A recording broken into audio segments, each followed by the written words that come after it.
Okay, just a little bit of history before we get to the video. As World War II was winding down, the Willis Corporation knew that they were going to have to do something different since the military wouldn't need as many Jeeps any longer. So they made a couple Jeeps called the CJ1, and it was just kind of a proof of concept. After that, in 1945, they started ramping up production of the CJ2A, which was also called the Agri Jeep or a Universal Jeep. Their market was geared towards farmers. It had a lot of different uses on the farm, and also servicemen who had used a Jeep during World War II and loved that type of vehicle. They thought that would be a great market for it. The CJ2A started production in 1945 and ended production in 1949. There was a total of 214,760 produced. They were all 4 cylinders and they had a 3-speed manual transmission. The grille was changed from the military version as well as the headlights, and it had a tailgate. Many of them also had PTOs and external attachments. Hey, it's Dave from the Redneck Garage. Well, I tell you, I've been working on this building and the backyard and the gazebo and all this other junk, and I thought we'd do something completely different today. My buddy Rob, a good friend of mine, he's a Jeep freak like us. He turns wrenches. He knows a lot about engines and stuff, so, I mean, he's a great dude. He came over and wanted to show me his CJ2A. He's a flat top guy. So let's take a look at his Jeep. I just thought that would be really enjoyable to take a look at his CJ2A. And one thing I would say is, remember, when you have a Jeep, you can do anything you want to with it, so nothing is wrong. Let's take a look at Rob's Jeep. Rob's here! Hey, what's up? This is Marley. Hey Marley, what's up? Did you play game. soccer or are you going to play soccer? Just played an epic game. Epic. Yes. Epic. He brought his Jeep over. I did. Oh my Lord. Look at this thing. Because Mr. Dave helped me with some diagnostics. And wow, look at those wheels on this thing. Those are not stock. I'm a little ashamed of the chrome everywhere, but wow. I've ever owned that has chrome on it. Sweet. All right, so give me the rundown. All right. 47 Willys, body, frame, T90 transmission from 47, Warn overdrive, T18 from the original 47. Yeah. Late model CJ narrow width axles with 410 gears in it. Wow. So this will actually go 65 on the interstate. No problem. Yeah, it'll cruise. Power steering swap from that looks like a Camaro. Yeah. Seats from the same. Fully retrofitted inside. For the frames, yeah. Full roll cage. Now, was this factory like that? It was. There, some had indentations. I didn't know that. Did not. I never have seen that. Yeah, some had the tool indentations on this side. Some of them actually had it on that side. Wow. That is cool. Let's see the motor. Come on, we're here. We got to see it. Marley, do you like riding in it? Yeah, it's pretty cool. It's one of her favorite things ever. Look at that old flat hood. Nope. Woo! Chevy 283 out of early 70s Nova, I think. Might have been a Nova, but it's a small block. Yeah, it's a small block. And it fills it up, that's for sure. Yeah. HEI ignition, power steering conversion. I like the Optima batteries. There's nothing better. No. I've had them in every Jeep and every vehicle. Yeah. And they put a custom. Yep. I just redid this. You redid it. That looks great. We had a Northern aluminum in there, and on an off-roading trip, had a Flexolite fan go into it. I just ate through it. Yeah. Well, it went through a big, deep hole, and the water bent the fan blades. And nice. Ate it up. So that is so awesome. Having a brother-in-law that works for 1-800 Radiators really paid off. But this radiator is for a 67 through 68 Ford something or other. I don't even know. Wasn't Pickup a Mustang. maybe? Or yeah, Mustang? It was for a small Ford vehicle. Wow, look at that. Comet or something, I don't know. Warn winch. Yeah, the horn works. Horn's working. That is a big winch. Yeah. Yep. That'll get you where you need to go, actually. Dang. So even with it'll run 60, no problem, huh? Yeah. Little bouncy, little windy. All right. So explain to everybody what the gears are. Okay. So T90 3-speed, reverse forward, first back. Second and third, non-synchro on any of them because because 1947. Yeah. Warn overdrive, it's out now. Going forward puts it in, so it drops it even lower, so you can go a little bit faster on the interstate or just back roads. But then having the gears and the aftermarket axle, or the early 70s axles, helps a lot. more. Yeah. Non-locked front and back. They're both open diffs. Yeah. But, then the T18 transfer case. You've got 2 high,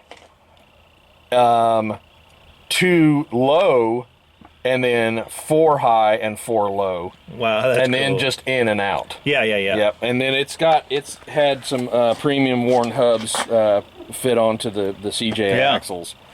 That is dual bad. exhaust, custom bent. It still has the original fuel tank under the seat, which is only, I think, 10.5 gallons or something like that. So cruising is about 100 miles ish. Now, are those electric? Yeah, these are electric. They used those are to like be aftermarket? Yeah, they were originally vacuum. Were they? Mm-hmm. But they've been 12-volt retrofitted, and then I've got some licorice whip going on. That's nice. It looks like my Jeep. I gotta put next something on project. it. And do you have is this the only top you run on it? Yep. It came without any sort of top, and that is a mid-70s CJ7, I think. I got on Craigslist, and it's got lots of zip ties, and it has absolutely done the job. That is a sweet It Jeep. came without a spare, but it had the spare carrier, so I got a narrow 10.5 33 to put on there to save a little bit of weight. Right. And he's got an antique auto plate, which means he can only drive it on the weekends or to a repair shop. So during the week, you're always driving to a repair shop. I never drive it to Music Row. Never. 22 miles He works on on the Music interstate. Row. No. Never would do that. And Marley's going to drive off into the sunset. She's driven it before around church parking lot. Around the parking lot. Yeah. That is awesome. This is a gorgeous Jeep. Here's the clear indication That that is the early 70s Chevy. Camaro. It's probably got an old cigarette in it. No. Yeah, it might. It might. Or something. Yep. Whatever. Got a Tuffy security center console that fully locks. And if I wanted to put the little stereo or a CD thing in it, it locks down. Locks down. Yeah. There's my speedometer. Oh. There you go. That is bad. It's called Digi Speedometer, and it has a heads-up feature too. Yeah. That you can put in your dashboard. Yeah. That reflects up on your windshield. But it does the trick because the cable and the gear to this speedometer are so far off. Yeah. It's useless. I bet. But this thing is spot on, man. It is spot on. It is GPS, man. Yeah. Yeah. But with this Jeep, you don't have to worry too much about going over the speed limit. Not really. I mean, you know, really, in before town. I started using that, I just went by RPMs, and I would gauge myself by that. Yeah. It's pretty spot on. It is so cool. Yeah, it's all right, so 1 to 10, what do you think? This Jeep is on a cool factor from 0 being a Prius, and then 10. Oh, it's a 10. Okay. What about? There was no hesitation whatsoever. She was right on top of that. She's had a Power Wheels Jeep since she was old enough. Man. To know what it was. The only thing bad is those Chevrolet rocker, those covers, man. Man. I gotta say, I built a lot of this, but the guy I got it from owned a hot rod shop, and he was an amazing welder and fabricator, but he liked his chrome. And this is kind of a tribute. I'm leaving it until it just is looking. Did you put the master cylinder on? Nope. It looks new. Yep, aftermarket, just Chevy front and back master cylinder. Did a nice job bending those lines and everything too. They're 11-inch drums front and back, but it works so well that I was going to put a booster on it, and it doesn't need it. You said forget it, huh? Yeah. It's really, he's got the tolerances on him so well dialed in. Willis. Yeah. Patent, U.S. patent, CJ2A. Original plate for the body. That is sweet. This is a fiberglass hood. Yeah. That they threw on there, and I'm going to put a steel one back on here because it's kind of a little bit wonky. I mean, it's not going anywhere, but it's a little bit wonky. Because it's fiberglass, and it's not cut. The way that it was molded, doesn't fit right. So it does what it's. But it's better than not having one. It is I reckon. better than not having a hood. All right. It's a rolling brick in the first place. So. We don't see too many like this in this shape. It's cool. Man, super cool. We love it. We took it out on the Natchez Trace State Park on a extended off-roading trip, and it creeped along and did so wonderfully. I was thrilled to death. Yeah. It's really fun. Well, Rob, I appreciate you coming by. You are a rocking star. And Marley, thank you so much for giving us the tour of the Jeep. I hope you have continued success with your soccer career. And one day you're going to be saying, no, I'm taking the Jeep, Dad. That's right. We're already looking for her. We're looking at an LJ to rebuild for her. Sweet. Yeah. Yeah, that's cool. Peace. All right. Keep turning wrenches. Yeah. There he goes, off into the sunset.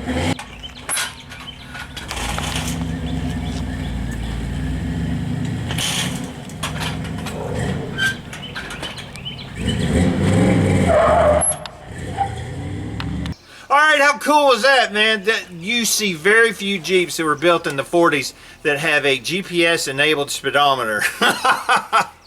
Rob is such a good guy. I love him to death, and he's a flat top freak. He loves older Jeeps like that, and he's got really a unique Jeep that's drivable on the road. A lot of those CJ2As, because of the gearing and everything, it's hard to get them on the road. So that was really a treat to be able to see it. And the other cool thing is, when you talk to his daughter, you can see that he's brought the next generation of kids into loving Jeeps. How cool is that?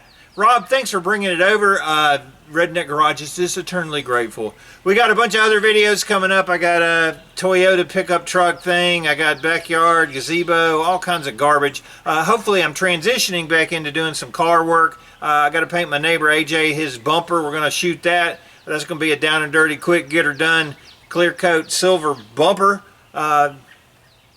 Keep watching. Appreciate all the questions, comments, suggestions down below. I'm David from the Redneck Garage. Keep turning wrenches.